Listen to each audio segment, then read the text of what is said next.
the Appaloosa Riding Club. I like the clowns that are bringing up the banner that you'll be seeing here in a second. They were carrying the banner the wrong way so that the lettering was all backward. Oh, did they? That's probably part of the idea behind it. The Sundusters Award is given for the use of humor on a float. So they probably thought so the clowns were doing the right thing after all, right? Yes. Washington's Waterways is included in this float, which is the prize-winning float. Happy birthday, Washington, from the Baha'is of Washington.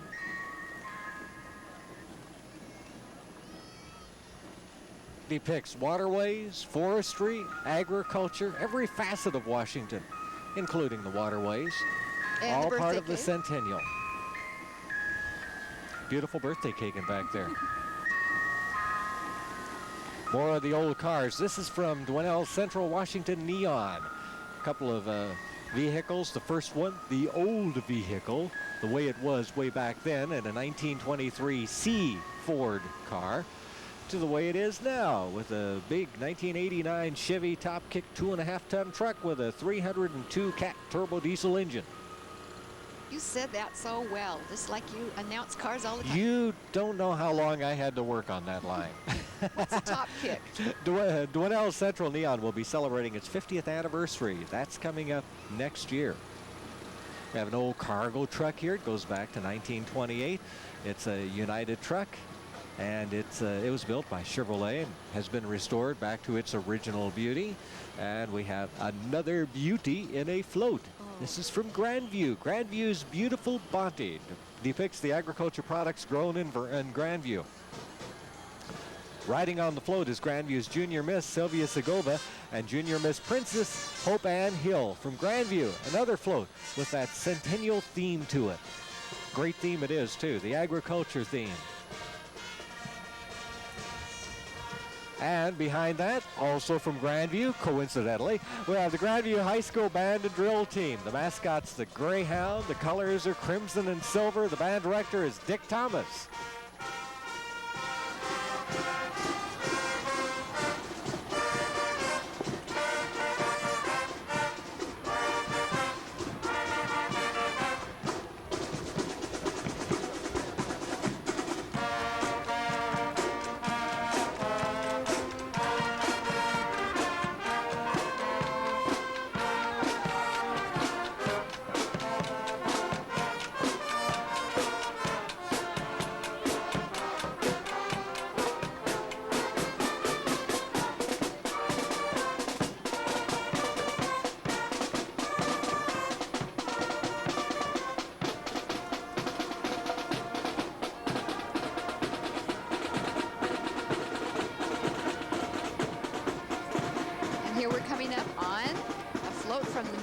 Strawberry Festival.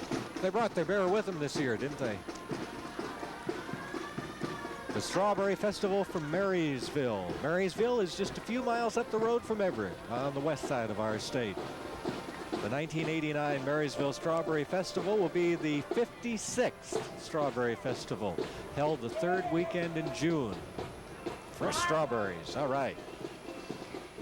And the bear loves the strawberries too. Complete with the Indian tent on the back from the Tuolip tribe. Another beautiful float.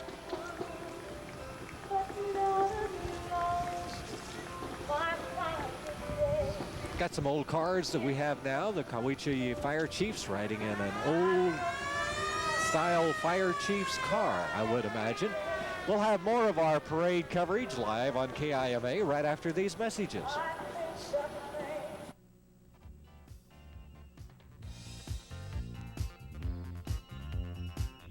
The earth, forever changing, the wonders of nature, forever unfolding.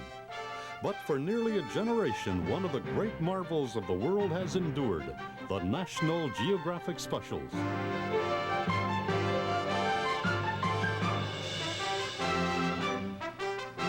Get ready for the best of the National Geographic Specials, Saturday at 7 on KIMA TV 29 and Cable Channel 6.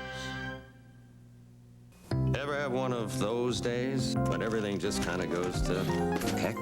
When you're overwhelmed by difficult people, problems, technical difficulties beyond mortal control, and then you can't even find anything good on TV.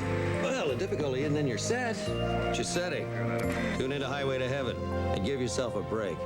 It may not solve all your problems, but the picture just might seem a little better. Get ready for Highway to Heaven, right here on KIMA TV. Would that work?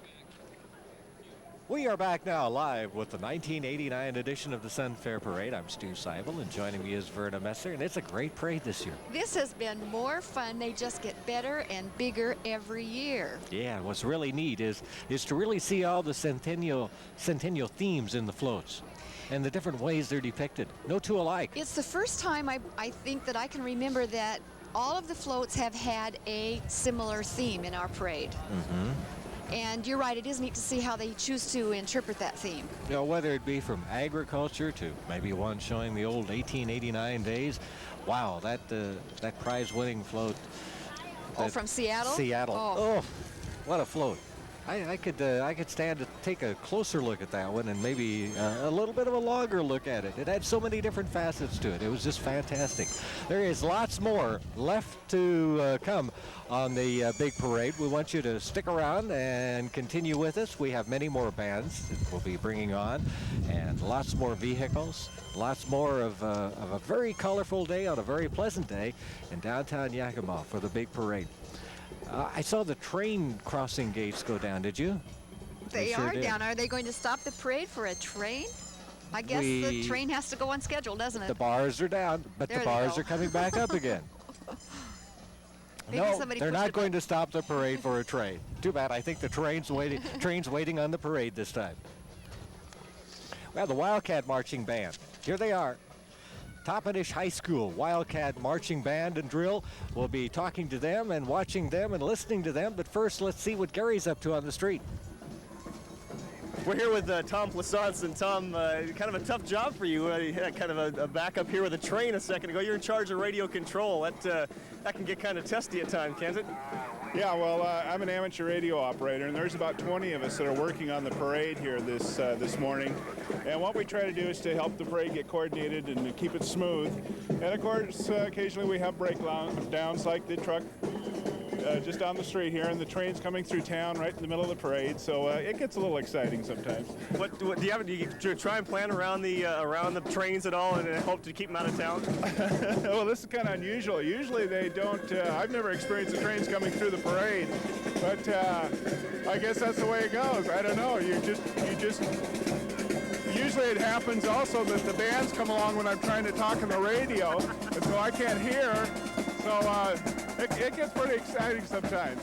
Tom, thank you very much. Let's go back to work. Stu and Verna, back to you. Thank you very much, Gary Peixoto. Now the Toppenish High School Marching Wildcat Band and Drill Team. School colors cardinal red and gray. From Toppenish, the mascots, the Wildcat.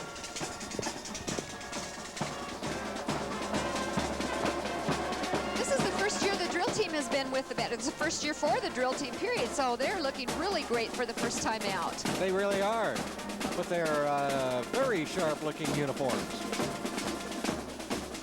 They have a new band director this year, Jerry Gordon. He's very enthusiastic about the program down there. He says the kids are fun to work with, and he's looking forward to a successful time with the band in Toppenish. Yeah. Toppenish Chamber of Commerce has this float, Where the West Still Lives, with a blue horse on the back of the large float. Very colorful float, along with the royalty from the Toppenish area. Sponsored by the Toppenish Chamber of Commerce.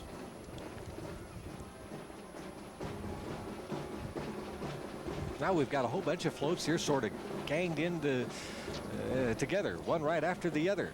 From Toppenish, we go to the Masons of Washington, and the float is sponsored by the Masons and the 12 concordant organizations that are active in the state. The Masons are the oldest fraternal organization in the world, and on their float they salute the Centennial of the state of Washington, as well as the father of our country, George Washington, who was himself a Mason, and the first governor of the state of Washington, Elisha Ferry. And that is quite another decorative float with lots of animation, lots of sparkle, and lots of glitter to it, as well as all the color. I love it. It looks great. The emblem in the center of the float is the square encompasses of the symbolic lodge or blue lodge of Masons, and the other emblems represent the concordant organizations. All right. Every parade's got kids along the way watching it, and also kids along the way participating in it. And excuse me. The allergy just started, didn't it? Guys and Dolls Barber Shop from Yakima has an Alf character. Add that Alf character in the back of a pickup truck, followed by a car that has an Alf character driving it. Schumacher Painting sponsored this. Isn't this little guy just something? His name is Jeff Schumacher. And he's having a ball. He is having a great time. He was in the youth parade last night, and he was zipping around just about the way he is now. He was a hit, and he is here too. Must be able to see okay out of that Alf costume. It has eyes. I talked to him, and he has Okay. eyes right in the front, right where the eyes would be. That parrot you saw a minute ago was Skippy the parrot from Skipper's Seafood and Chowder House. All right. Now we have more old cars. Stu, you like to talk about cars. Oh, I like to watch them. I can't talk that much about them because in a lot of cases I don't know that much about them. But they are really, really neat to see. I think that the thing that's impressive about old cars is the fact that a lot of cases they run quieter than newer cars do. That's always been kind of unusual to me. You know, the older cars have a big metallic look to them, where a lot of the smaller, newer cars probably don't. And there's a certain look of class to them too. Yeah, I think so too. Elegance or something, just something we don't have now. But what we do have now is this float from Zilla. Rails across Washington. And it depicts the railroad with a genuine smoking railroad engine on that one. Centennial theme again. 1989 to 1889, the big centennial. And along with that, we have the Zilla Community Days royalty. Girls are wearing their engineer outfits. And this float was built completely by volunteers. Miss Zilla, Jennifer Vandersloot, and her princesses, Holly Weisman, Larry Bourne, on that float. You know, all of the girls we've seen have been dressed in long formals and beautiful period gowns, and these gals are dressed in their engineers' outfits. I think that's a cute idea. I think it is too. Zilla, by the way, celebrated its 75th birthday in 1986. And they're making plans, I think, for their centennial. For their centennial, pretty quickly here. Sure. We had a flash of the Yakima County Sheriff's Department off-road vehicles. And now we have an old lumber truck. Whoops. Yep. Nope. Now we go back to the patrol car. All right, back to the patrol cars now. The Sheriff's Department has a number of off-road vehicles that they use to patrol the large county that's known as Yakima County. And a number of them are out on the streets of Yakima today for the parade, as well as the normal kinds of Sheriff's Patrol vehicles, the more usual kinds. McGuire Lumber Company with their Diamond T truck. It was built back in about 1947, originally used to haul lumber around. Now it hauls a number of kids around. In parades, huh?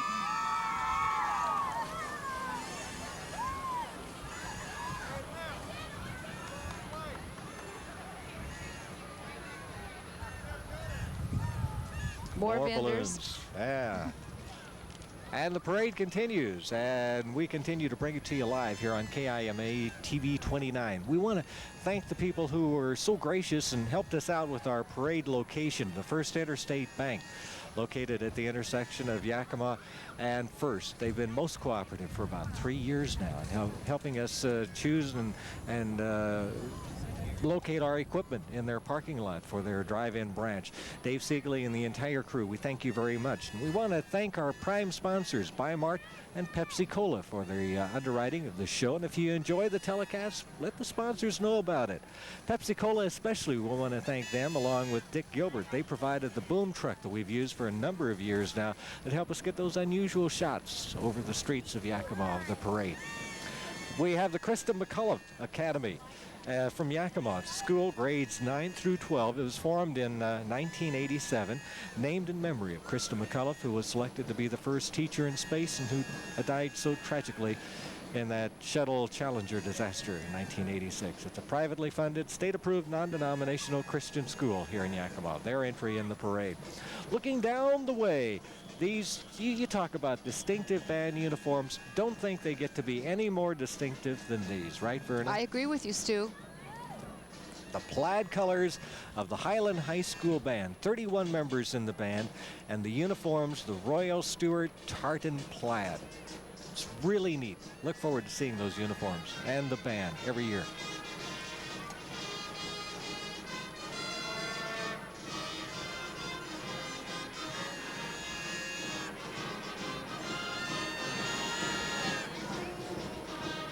And they're playing music that goes along with their uniforms, aren't they? Sure does.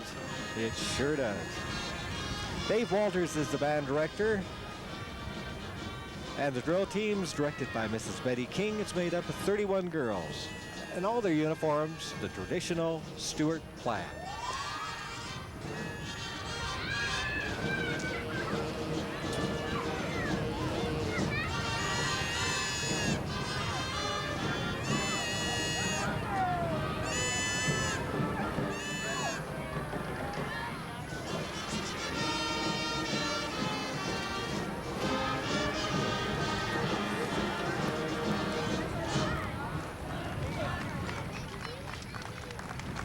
I enjoy hearing the different choices of music that the bands choose to march to.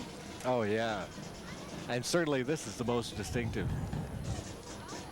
We had to pick up that performance. It's such a great performance to see them and to hear the music that they play. Even though they were a little distance away, we were glad we were able to pick up that performance for you and hope you enjoyed it.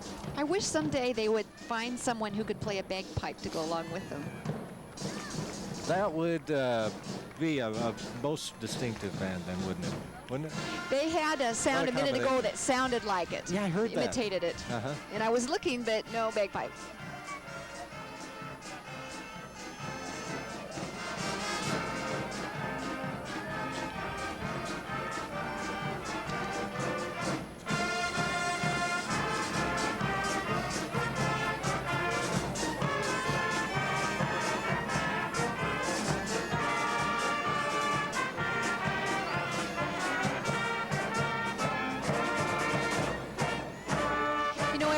We get a flash of a policeman on a bicycle riding by. These fellas are out. I believe there's, what, 6 of them in the Yakima Bicycle Police Force? And it's just about winding up the season for bicycle patrolling for them. And they're going to have to go back to cars, aren't they? Have to go back to cars, I guess. It's Probably been nice. just as well. Yeah, I wouldn't want to ride a bicycle in the rain and snow around here. No. But they've kind of helped with crowd control and things along. And they were very helpful last night in the youth parade, I know, too. And the kids were enjoying talking to them.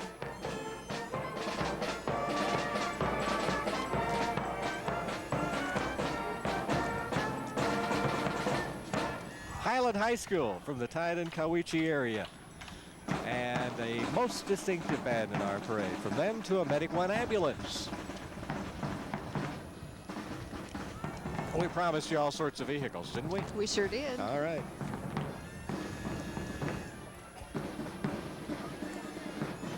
And then we have the Las Amigas Latinas, sponsored by the YWCA. It's an Hispanic ladies self-help organization designed to reach out to Hispanic women with educational problems and also help around the valley, providing scholarships to women and doing such things as putting on the picnic for the Habitat for Humanity teams that were here earlier this summer. This is their first time at the Sunfair Parade, isn't it? Well, actually, they're not even quite a year old yet, so... Pretty ambitious group. They really are. Oh, and they're dressed in their costumes. Aren't those pretty?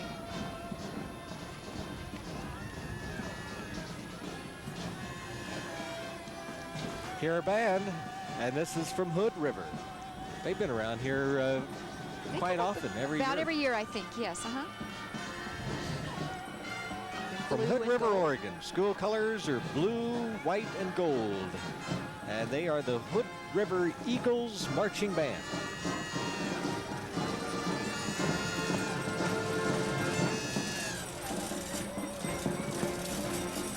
We were talking a moment ago about a band bringing up the rear of the parade, being, not being a bad place to be.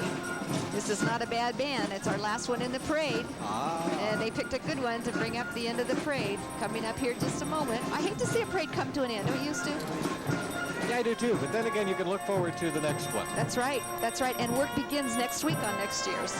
It does. It does. They've got their work cut out for them. This was just an outstanding parade this year. This will be a hard one to top, won't it? Oh, great floats. These are the kinds of floats you'd expect to see in the Rose Parade. Really. That's right. That's right. So it says a lot for the people in the communities around here who care enough to put the time into it. That's right. And not only that, but also to the companies and the individuals that help to underwrite the costs. All the work that maybe people volunteer. A lot of the floats are built by just people in the community volunteering their time and effort to put it together. That's right. Donating money for it. That's right. And some of even the royalty, their parents are the ones who are helping build the float. So it's a family event here sometimes. And we've had lots of families participate in the parade today, and lots of people participate in the parade. Boise Cascade with their baby Forest van that you saw just a moment ago, and the Labrie family representing the French Canadians who came to Moxie in 1900. They came in on cattle cars on the railroad, didn't they? I think I'd take a covered wagon. I think I would too. I think I would too. And the Yakima Transit bus, which it says here is at the end. At the end. It's been a very nice parade, just most enjoyable, and enjoyed working with you again this year to provide the coverage, Verna. It was fun working with you too. I hate to see it come to an end, like I said, but like all good things do. We can look forward now to next year, and for viewers at home, they can look forward to joining in progress the Tennessee-Auburn game. We want to thank our production people, Steve Campbell, heading up the production department, Paul Meany, who's been our director today, and the many other people who participated on this project. The engineering department, headed up by Dow Lambert.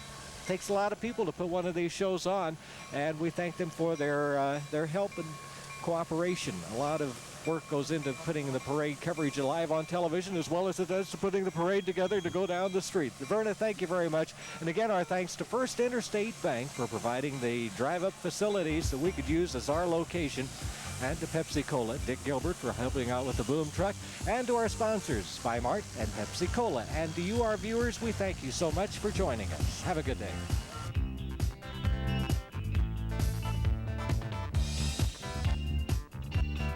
One price, one payment, $129 down, $129 a month at Hahn Chrysler Plymouth.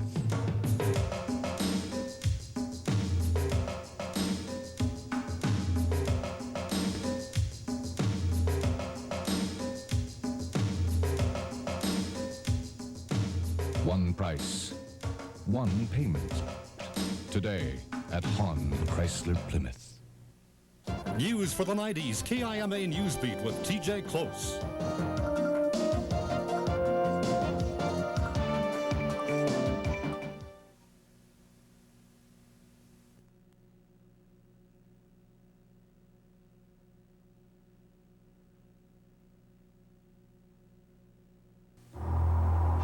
Xerox presents the Great American Torture Test. We challenged the bone-numbing cold of northern Alaska and intense city traffic. Traveled coast to coast to the suffocating heat of Death Valley and passed with flying colors. Xerox, because extreme conditions demand extreme protection. Hey guys and grills, got some party time tips for you from Extra Gold Draft. First, never party with anything less than the full tilt taste of Extra Gold. This is serious beer. Another tip, you know, at a party like this, it's a good idea to keep a close eye on the family pet. Oh, little buddy, how you been? Come here. Yeah. Oh, you didn't think that... Go for the full tilt taste of Extra Gold. You guys are sick. It's all right, man. The ever-to-other connection. The Montana to Rice Express. The NFC West takes to the sky. Starting with the NFL today. Tomorrow. Auburn and Tennessee have been